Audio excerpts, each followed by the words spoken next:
Baby green anacondas. They're so dark right now, but this one has like this lightness inside. See it? Inside all the ocelli. I like that. Is that the one you like? Yeah, that's the vanishing spots. Yeah. That's a whole lot of green anacondas. So what's really special about the green anacondas is we know that we cannot import green anacondas or yellow anacondas or any anaconda into the United States out of the laws dictated by U.S. Fish and Wildlife. So whenever we're taking the animals that are already present within the states and we're breeding them for other, you know, hobbyists, collectors, institutes, zoos, whatever, it's kind of a big deal because we don't have these options anymore to just pretty much get these animals out of the wild.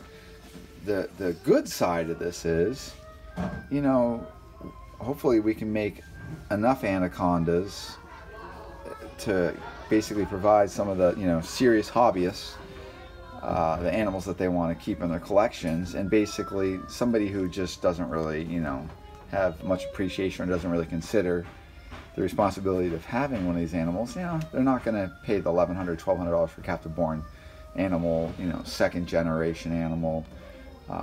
They just don't really, probably, they won't commit to that. But the captive born ones, these are not an easy species to breed. And so these are, you know, pretty big deal. So these are babies from one of my offspring, and this is her third litter at NERD. So this is 25 babies, and it really makes a big difference. Captive born versus wild caught. Wild caught animals, I mean, these things used to be as cheap as $85, but the imported animals out of Guyana and Suriname generally would often have a lot of problems. The captive born ones are, if you want to raise up a nice tractable animal, this is the way to go. So a couple points about anacondas are, people seem to think that these turn into these epic giant snakes, and that's not necessarily the case. So if you know anybody that has a large anaconda, I can tell you one thing, it's a female. Just pick up an anaconda, Brandon. Secondly, the males, so these are dimorphic, big time dimorphics. Dimorphic means that the males are going to be smaller growing and not nearly as heavy bodied as the female.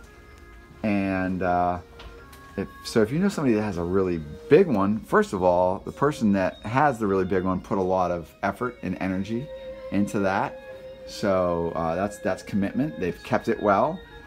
And it just didn't happen, you know, quickly. So if I look, let's say like a Burmese python, reticulated python, or whatnot, even a boa constrictor, you can get those animals large in some sense and fashion rather quickly, considering green anacondas are not quite the same.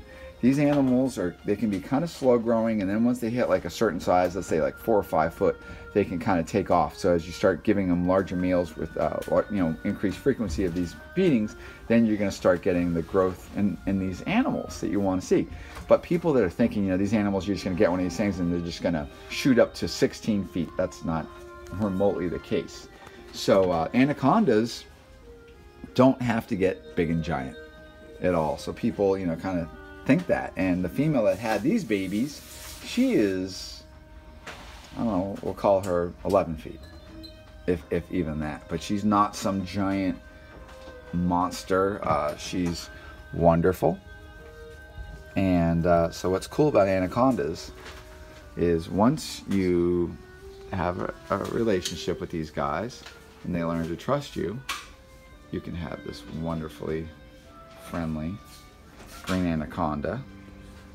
Oh, look how pretty that is. The female that birthed these anacondas too is 10 years old now. Okay. So that's a good. So her third litter, and she's 10 years old. Very good. It's about 10 feet now, I think. Yeah. So I was saying 11, but she looks so small after having these babies. As Kevin was saying, these the wild-caught ones from back in the day had their problems. So for you to even get a animal that wouldn't be shredding you was a gift. So now when you're getting these multi-generation animals that have a lot of that wild bred out of them, healthy, I mean, that muscle tone there is absolutely perfect. This would be a very luxurious animal to have in your collection. So we're just kind of like doing some education stuff right now, but literally there's it takes a fair bit to get these guys feeding. They are born with a lot of yolk. Some of these babies are 28 inches long, so they're really, you know, good size. They have kind of like a odd metabolism. They're kind of slow, so they'll often go quite a long time as babies without even eating, without even showing much of an interest in feeding. But once they start eating, you know, they're great captives. And we'll have these for sale at some point. We also have other baby anacondas right now. We still have another gravid female. So you can contact us at newenglandreptile@gmail.com, and we can put you on a waiting list. And basically we sell these as they're feeding and as we feel that they qualify to be, you know, ready for you. So we don't just quickly ship these out. I mean, it took so much to produce these, so it's a big deal to us when we have them ready for sale, and we want them to go to our customers in their new homes, and we want everybody to have a great experience with these. So it's really worth putting that extra time. But wonderful animals, and I just love seeing big, healthy litters like this, where everything was perfect. Look at that. They're so nice. All right, baby green anacondas. Say goodbye for somebody makes a noise.